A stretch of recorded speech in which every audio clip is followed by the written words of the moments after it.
Choices on your path. You know, we make choices every single day. Some little choices, some moderate choices, some huge choices. We make them, and rarely do we even think of it as a choice. We think of it as I decided to do this.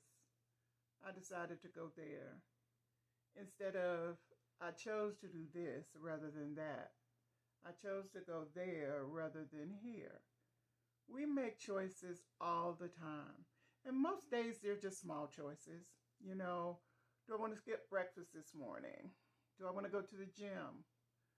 Do I want to go out with my friends after work? Do I want to go see this movie rather than that movie? And we make those choices, and most times the ripple effect is so minor and so minute we rarely even notice it. It's the big choices that we make that we focus a little on what the ripple effect is going to be.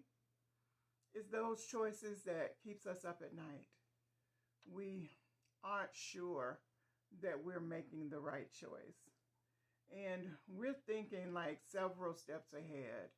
If I do this, how is that going to affect my family? If I do that, how is that going to affect my job? We really, really tarry over those huge choices, and such as we should. Choice is important. It's important that we recognize that we have the right to choose whatever it is that we're doing or wherever it is that we're going. We have a choice. We can opt in or out. And a lot of times our choices are based on our preferences. I had a professor in grad school who everybody in the class was doing amazing, and he said he wanted to reward us with an ice cream social. Now, most of the students were non-traditional students who were over 30. But when he mentioned ice cream social, it just tapped into a little excitement of ours. And he said, okay, well then I'm going to bring the ice cream. And we were like, we're good with that. And so somebody decided they would bring the cherries, and somebody else the chocolate syrup, and somebody the caramel syrup, and and not to forget the whipped cream. And we had designated who was bringing what, and we were excited for the next class and just nice to be rewarded. And so then he said, okay, well, I'm going to bring the pistachio ice cream. And you looked around that room and there was some looks, I'm telling you. They were like really not happy with that. Some had nut allergies. Some just simply didn't like the taste of pistachio ice cream. Now, I personally didn't mind pistachio ice cream, but with all of the different toppings, it just didn't seem like the right fit. And so he noticed the grumbling and the looks, and he said, what's the problem? And, somebody said, I have a nut allergy, or I just don't like pistachio ice cream. I prefer vanilla. And somebody said, I prefer chocolate, and somebody else strawberry. And he said, but pistachio ice cream is what I like. And we said, yeah, but if this is a reward for the class, shouldn't it be ice cream that we like? And he said, that's the point. The point is you need to find out what a person's reward is. And that's what you bless them with. And him choosing to bring pistachio instead of any other kind of ice cream was a choice. And it had a ripple effect that was immediate. And so we settled on the chocolate, vanilla, and strawberry combination. And we all were happy for it. But we learned that day that it's not enough to reward somebody, to choose to reward somebody with something that you like, something that you consider a reward. It's important to find out what the people, that person, thinks of that's important to them. And our choices are based on that. Now, choices are monumental.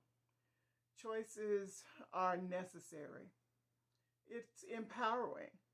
And when we make a choice, it's important that we stick to it, that we own that choice or those choices. And choices have consequences. And like I said, some consequences are very small and barely noticeable. But some choices have a huge ripple effect that affects just not only you, but it affects your environment, it affects your family, your work life. It affects much, much more than just you. And when we make those choices, and I know we call them decisions, but they're really choices, we need to own our path. We need to own the decision, the choice that we make, because choices are ours. And my mother made the choice of a lifetime. She was on life support.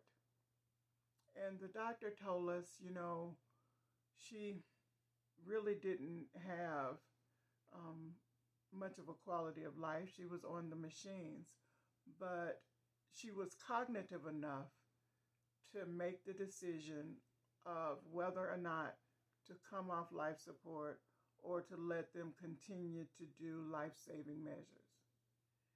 And so we all went to her room, and the doctor, he said, okay, the choice is yours. If you hold one finger up, that is for us to do every and anything possible to save your life and to keep you here. And if you hold two fingers up, then we will take you off of all of the machines and medicate you so you're comfortable. But the choice is yours. And my mother made a choice when she held up two fingers that signified coming off of life support and being made comfortable before her passing.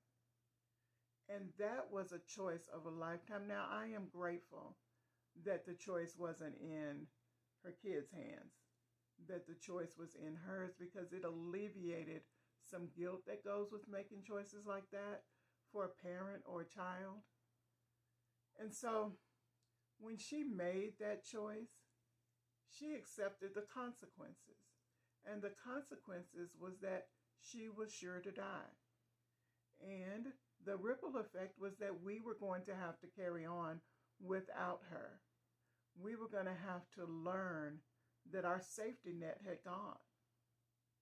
But she knew what choice she needed to make, and she knew what choice she had to make. And it emphasizes the importance of choice.